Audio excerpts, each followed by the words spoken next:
Hi dear fans, friends and subscribers, this is your host Ram here. Today, there's not much international cricket matches happening. So what I'm going to do is, if given left to me, if I was to actually control this particular cricket, I would have actually given you reports of all the cricket matches that have been played in any country. But unfortunately that's not the case, and it's something cricket which is done for pure passion, since there are not much matches to really follow today, what I'm going to do is just going to shift our attention down to a Caribbean Premier League which has been happening for quite a long time, but because of short of time and because of not much space, my concentration has always been on international cricket matches, which is what every dear fan and friends and subscriber want.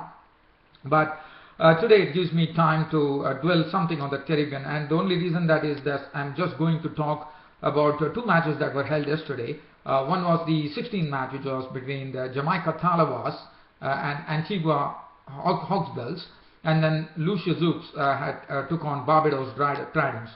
So I'm going to talk about those two games, and then we will look at some cricket news, if at all there is one, because there's not much cricket news as far as making headlines. So let's start off somewhere. So taking you down to Savannah Park, Kingston, Jamaica, in the West Indies, the Caribbean Premier League. We are almost into the end of the first league. The Premier, in the sense the initial league, I could say, because Jamaica Tallawahs and Antigua Hawksbills clashed in a particular match.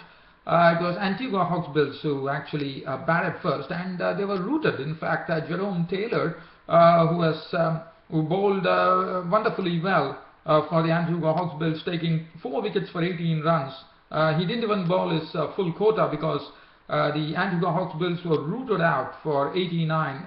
Rooted out in the sense they were restricted to a very low score of 89 for 9, and they played only 17 overs. Well, it was rain was there, so that's the reason the overs were pruned down to 17. So of 17 overs, 89 for 9, not a good score at all. Jerome Taylor, 3 overs, no maiden, 4 for 18. Daniel Vettori, 4 overs, no maiden, none for 19 for him. Bernard bowled 1 over for 6 runs. Yuan Theron from South Africa, 3 overs, no maiden, none for 17. Nikita Miller, 4 overs, 3 for 17, was pretty effective. Bogues 2 overs for 12 runs. So looking at the Antigua Hawksbills innings, well, 89 for 9, they definitely had a very good batting lineup, but if you look at it, the batting lineup really faltered, and Jerome Taylor was the man who actually went on to hit the top order pretty hard. First he took the wicket of Ben Dunk, who was caught on bowl for 23 of as many balls with 2 fours, and Ben Dunk is definitely, according to me, he has been playing for in the Australian domestic circuit, and he's a good hitter of the ball, but one has not seen really Ben Dunk really do something of note here, because he played in the Indian Premier League for Mumbai Indians, as you would remember, but he couldn't do much. So Ben Dunk has not been, according to me, has not been living up to expectations as far as cricket fans are concerned, because in Australia back home he had done well in the Big Bash League, and that's the reason he got selected into the Indian Premier League 2014, and he continues to fail. He has not been really able to deliver the goods, unfortunately, I have to say that. Devon Thomas was clean bowled by Taylor for 3. Marlon Samuels was also a victim of Taylor for 2, that made it 35 for 3, and then Cornwall was out for 1. Hussey was run out for 2. Danja Hayat, another good hitter of the ball, was out for 8. Thomas made only 12. Brathwaite was the highest scorer with a score of 24. He was run out of 16 balls with 2 fours and 1 6. Cottrell not, and Grant Hogg was not out in 8. Now, as far as the Jamaica Tallawahs were concerned, they had a target of 90 before them, and well, Chris Gale was the master there. He kept on blasting. He blasted and blasted and blasted as he remained unbeaten on 59 of 36 balls. 2 fours. The fours were less, but the sixes were more than that. In fact, it was double than what the fours were. In fact, he had 6 sixes, and he was particularly severe. He actually launched Ben Lawlin over the stands, and then he really cut apart, in the sense he went after all the bowlers. If you look at the bowling, Samuels none for 13, 3 overs for 17 for Sean Cottrell, Brathwaite 1 over for 16. Lawlin got the extreme tap from Chris Gale's bat, 228, and Cornwall. But again, even though Jamaica Tallawahs, Chris Gale actually won the match for them, not out on 59 of 36 balls, 2 fours and 6 sixes. The man of the match still went to Jerome Taylor of the Jamaica, and in the sense he was the one who really had antigua hawksbills in all sorts of trouble. So he got the man of the match. Walton made 14 of 24 balls with 2 fours. Blackwood contributed 11 with 1 6, and that was all over. Now let's get on to the other match, and we are talking about the 17th match now, which was played between the St Lucia Zouks and the Barbados Tridents. It was played at the Bissajour Stadium, Gross Isle in St Lucia, and St Lucia Zouks on their home ground actually batted first and put up a score of 167 for 7 of their 20 overs. St Lucia Zouks, well, there were only 3 primary contributors. One was Johnson Charles at the top of the order, making a very quick 50 of 40 balls with 4 fours and 3 sixes. 33 coming from Liam Sebastian, who is a very good talent according to me as far as West Indies are concerned. Liam Sebastian, 33 of 39 balls with 4 fours. And then Sohail Tanveer struck a very powerful 50. In fact, that was a very powerful 50. In fact, he blasted pretty well. 132 for 7 they were in the 18th over, and thanks to Sohail Tanveer, who smashed an unbeaten 50 of just 19 deliveries. And can you believe this? He smashed 6 sixes of the bowlers. The bowling consisted of the Barbados Tridents bowling attack consisted of Mayers, Rampal, Jason Holder, Ryan Emrit, the spinner Shoaib Malik, Mendes, Pollard. So I thought it was a good knock from Sohail Tanveer. In fact, he smashed them all around the park to have an unbeaten 50 to his credit of just 19 deliveries. And look at it, not a single boundary, and he smashed 6 sixes. That's I thought it's a wonderful knock from Sohail Tanveer. And other than that, Henry Davids was dismissed for a duck. Andre Fletcher could contribute only 2. Les Paulis made 4, 6 to Darren Sammy.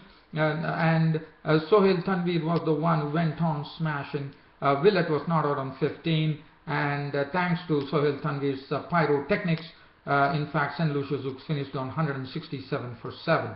Now the bowling, Mayers 4 overs 2 for 39, Rampal 4 overs 1 for 33, Jason Holder 3 overs went for 25, Ryan Emrit 2 overs none for 14. Shoaib Malik 3 overs 1 for 16. Mendes bowled 1 over for 9, and Kieran Pollard 3 overs cost him 30 runs and 2 wickets. That didn't really matter, but Kieran Pollard, even though his bowling was not so good and he got hit pretty hard, especially by Sohail Tanveer, well, it didn't matter for him because Pollard came and really unveiled his way of batting. By hitting an unbeaten 37 of 22 balls with 2 fours and 3 sixes, and that is what took the Barbados Tridents to victory.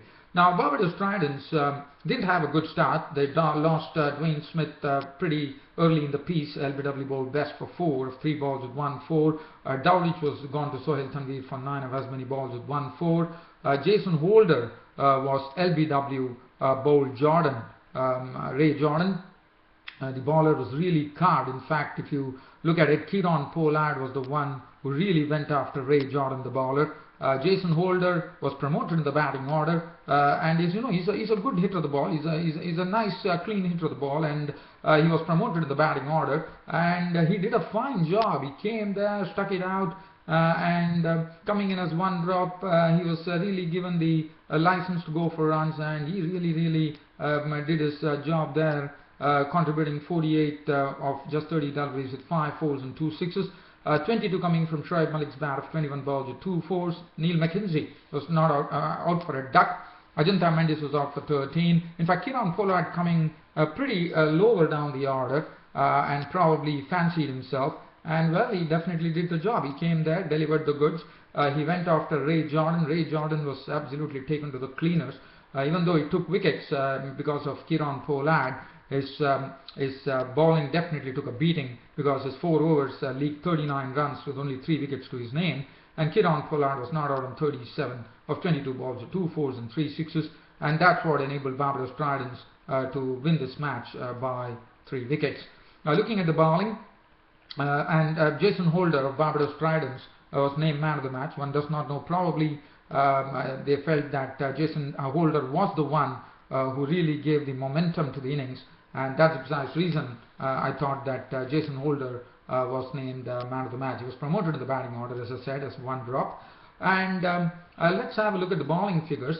Tino Best 4 overs cost him 42 runs and 2 wickets. Sohail Tanvi 3.4 overs, no maiden 1 for 30. Sammy bowled 2 overs for 19. Ray Jordan, as I said, was taken to the cleaners, especially Kieron Pollard manhandling him 3 or 4 overs for 39 runs and 3 wickets. Liam Sebastian bowled 4 overs, 22 runs, no wicket. And Rio van der Merwe 2 overs for 9 runs and 1 wicket. And the match was done with St Lucia Zouks losing the match and Barbados Tridents winning the match by 3 wickets. So those are 2 matches that were played yesterday. Now let me see whether if it is possible for me to share some cricket news before I actually end up this particular cricket happening show.